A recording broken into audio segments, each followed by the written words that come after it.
wabarakatuh. Selamat pagi anak-anak. Hari ini kita belajar IPA lagi.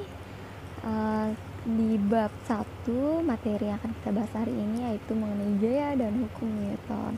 Pastikan sebelum belajar kalian telah sarapan dan jangan lupa berdoa agar pelajaran hari ini berjalan dengan lancar dan dapat terima dengan baik. Oke, kita mulai membahas materi kali ini yaitu mengenai gayanya dulu. Disimak ya. Akan kita bahas yaitu mengenai gaya. Apa sih gaya? Yaitu merupakan dorongan atau tarikan ya, tarikan atau dorongan. Gaya ini dibedakan menjadi dua. Yang pertama ada gaya sentuh dan yang kedua ada gaya tak sentuh. Untuk gaya sentuh ini dibedakan lagi menjadi dua. Ada gaya otot dan gaya gesek. Gaya otot itu gaya yang dihasilkan akibat koordinasi dari gerakan otot tubuh, sedangkan gaya gesek itu merupakan gaya yang dihasilkan oleh dua benda yang saling bergesekan. Di sini gaya otot dan gaya gesek ada contohnya seperti yang kalian lihat di buku paket IPA kalian. Gaya otot contohnya ketika akan memanah, seorang akan memanah, itu koordinasi antara otot kalian, otot tubuh kalian. Sedangkan untuk gaya gesek contohnya adalah gesekan ketika kalian mau mendorong meja. Nah, di situ ada gaya geseknya. Untuk gaya sentuh di sini merupakan gaya yang dihasilkan oleh benda yang tidak mengalami sentuhan. Contohnya apa? Magnet dengan paku besi. Di sini ada gaya tak sentuh di mana terjadinya tarikan atau gaya yang terjadi antara si magnet dengan paku besinya tersebut. Paham ya? Selanjutnya ada resultan gaya. Resultan gaya itu merupakan pengganti dua buah gaya atau lebih. Biasanya resultan ini simbolnya adalah R besar dan gaya sendiri di sini simbolnya adalah F dengan satuan yaitu Newton. Untuk resultan gaya ini biasanya dia bentuknya tanda panah. Nah, tanda panah seperti ini ke kanan dan ke kiri. Konsep dari gaya resultan gaya ini adalah apabila dia arahnya sama, misalkan ke kanan atau ke kiri, maka nilainya itu ditambah gayanya. Berbeda halnya kalau misalnya yang satu ke kanan, yang satu ke kiri, atau yang satu ke kiri, yang satu ke kanan, maka dia dikurang. Konsepnya paham ya? Selanjutnya di sini ada contoh berapa besar resultan gaya yang dialami oleh benda berikut. Nah, yang pertama kita lihat nomor 1. Kita lihat di sini F1-nya ke kiri, F2-nya ke kanan. Berarti gayanya diapain? Iya, berlawanan maka dikurang. Berarti F1 dikurang F2. 25 dikurang 15. Berapa? Iya, 10 Newton. Paham ya nomor 1? Lanjut nomor 2. F1-nya dia ke kiri, F2 dan F3-nya dia ke kanan. Nah, kita lihat yang searahnya dulu. Nah, searah kita tambahkan dulu berarti ya. Berarti F2 plus F3-nya berapa di sini? 15 tambah 35, 50. Sedangkan F1-nya 60. Berarti tinggal dikurang. F1 dikurang F2 tambah F3. Berarti 60 dikurang 50 sama dengan 10 Newton. Paham ya nomor 2? Kita lanjut di nomor 3. Nah, nomor 3 F1 dia ke kiri, sedangkan F1 dan F2 ke kiri, sedangkan F3 ke kanan. Berarti kita tambahkan nih F1 F2-nya. F1-nya berarti 30 ditambah F2-nya 25 berarti 55. Dikurang baru F3-nya 10, 45. Paham sampai sini ya? 45. Setelah kalian paham dengan konsep gaya, kita sekarang masuk ke hukum Newton. Di sini ada foto dari penemu hukum Newton yaitu Sir Isaac Newton. Nah, hukum Newton ini dibagi menjadi 3. Ada 3 hukum Newton. Yang pertama hukum Newton yang pertama, lalu ada hukum Newton yang kedua, dan ada hukum Newton yang ketiga. Kita lihat ketiganya. Yang pertama, hukum Newton yang pertama, dia berbunyi Jika resultan gaya yang bekerja pada suatu benda bernilai 0, maka benda yang awalnya diam akan tetap diam. Dan untuk benda yang awalnya bergerak akan tetap bergerak dengan kecepatan yang konstan. Jadi kalau bendanya diam dia akan tetap diam. Kalau bendanya dia memang bergerak, dia akan bergerak kecepatannya konstan. Itu maksud dari hukum Newton 1.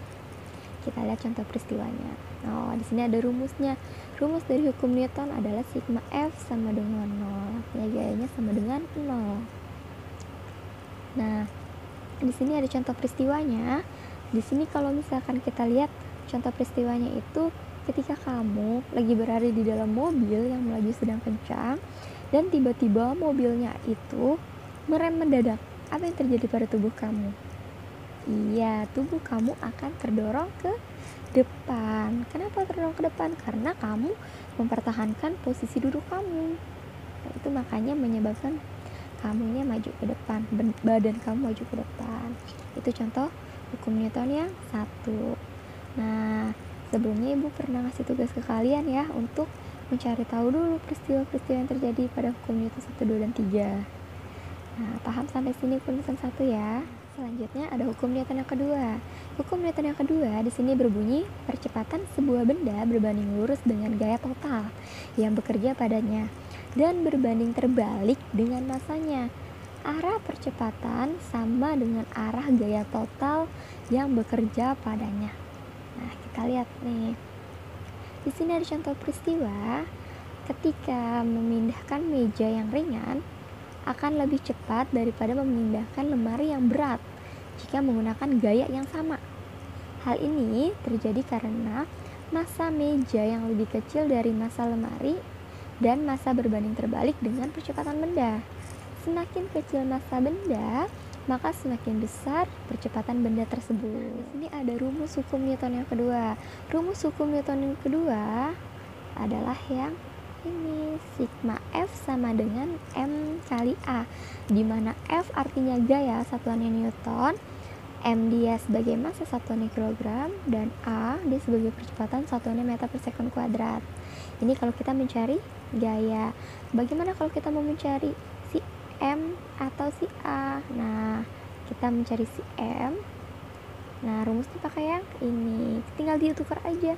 M sama dengan sigma F per A, berasal dari rumus yang ini. Sama kalau kita mau mencari si A, percepatan. Nah, pakai yang ini. Asalnya dari mana? Asalnya dari yang ini tetap induknya. Paham ya? Tinggal diubah-ubah aja penempatan. Kita langsung ke contoh soal hukum Newton yang kedua. Nah, di sini ada balok punya massa 10 kg dan mengalami percepatan sebesar 4 meter per sekon kuadrat. Maka besarnya gaya yang dihasilkan balok adalah, yuk tulis, diketahui. Apa yang diketahui di sini? Nah, yang diketahui di sini adalah massa balok 10 kg. Dia sebagai M-nya 10 kg. Dan mengalami percepatan dia sebagai A-nya 4 meter per sekon kuadrat. Berarti yang ditanya di sini apa? Iya, yang ditanya di sini adalah F. Yuk kita jawab. Rumusnya apa? F sama dengan M kali A. Berarti F sama dengan 10 dikali 4. F sama dengan 40 Newton. Bisa ya? Nah, ini ada contoh yang kedua, masih di hukum Newton yang kedua ya. Di sini ada sebuah balok diberi 3 buah gaya. Nah, diberi 3 buah gaya, ada F1, F2, dan F3, 3 buah gaya. Nah, di sini pertanyaannya, jika balok tersebut bermassa 10 kg, maka besarnya percepatan balok tersebut adalah, nah, tulis deh kita. Diketahui pertama apa? Massa, M-nya 10 kg. Apalagi diketahui? Gaya. Iya benar gayanya. Karena ada 3, kita hitung dulu resultan gayanya, gaya totalnya. Apa di sini? Kita cari yang searah dulu. Yang searah apa? F2 dan F3. Kita tambah F2 dan F3-nya. Berapa? Di sini kita tambah yaitu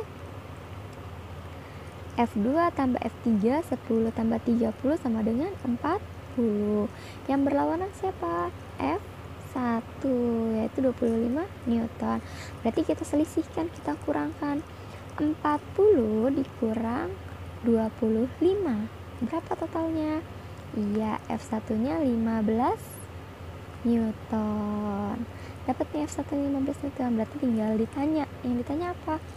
Yang ditanya adalah percepatan. A. Jawab. Masukin rumusnya. Rumus awalnya apa? F sama dengan M kali A. Karena yang ditanya A, berarti A sama dengan F per M. F-nya berapa? 15 per 10. Berarti F sama dengan 1,5 meter per sekon kuadrat. Paham ya? Begitupun sama kalau kita mencari masanya. Nah, sampai sini paham ya? Ada hukum Newton yang ketiga. Di sini hukum Newton yang ketiga berbunyi, jika suatu benda memberikan gaya pada benda kedua, maka benda kedua tersebut akan memberikan gaya yang sama besar, tetapi berlawanan arah terhadap benda pertama. Contohnya apa?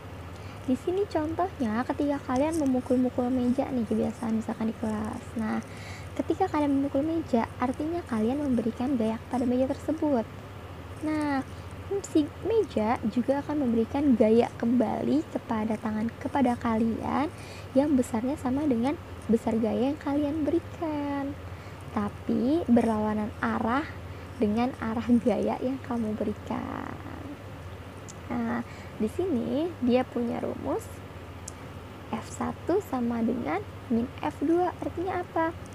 Gaya aksi sama dengan min gaya reaksi. Artinya aksi yang kamu berikan akan berlawanan dengan reaksi yang kamu dapat. Paham ya? Di sini ada keterangannya F1 sebagai gaya yang diberikan pada benda kedua 1 Newton, sedangkan F2 adalah gaya yang kamu terima kembali pada benda pertama 1 juga Newton. Nah, Ibu rasa untuk hukum Newton ketiga cukup sampai sini. Nah, materi kita selesai untuk hukum Newton dan gaya. Semoga ilmu yang Ibu berikan hari ini bermanfaat dan dapat diterima dengan baik oleh kalian. Terima kasih dan silahkan dikerjakan tugasnya. Assalamualaikum.